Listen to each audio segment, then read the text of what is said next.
Okay, well, good afternoon. Okay, national accounts time, everyone, so try to pay attention.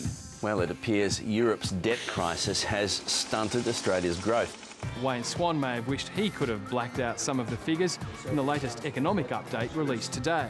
December quarter growth was about half that forecast, leaving the growth rate for 2011 below average at a slower 2.3%. So I think the number today is somewhat softer than many people expected.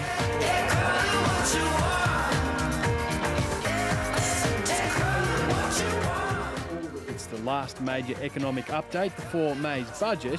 The government's still committing to a surplus. Although obviously this makes that task more difficult. We are not going to let Wayne Swan off the hook. Surpluses are likely to remain at best razor thin. Revenues are going to be further depressed. Let us never forget that this government has talked about surpluses incessantly. It has never delivered a single one. The imperative today is to return to surplus and pay down the debt. We've got to send a signal to the world that we're in good fiscal nick. It will take 100 years of Swanee surpluses to make up for just 4 years of Swanee deficits.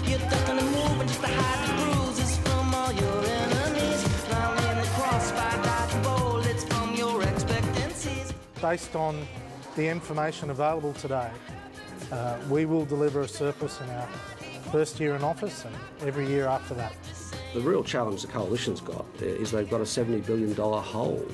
Let me make this fundamental point. We are absolutely committed to implementing the paid parental leave scheme.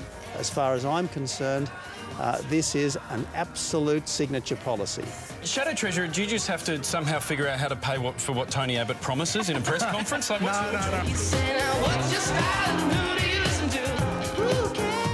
You've got Mr Abbott out there confirming he's going to increase the company tax rate to fund his paid parental leave scheme. I'm not going to apologise to the big businesses of our country for asking them to pay this modest levy. And at the same time, arguing he's somehow going to cut company taxes. They will receive a modest compensating tax cut. None of that adds up.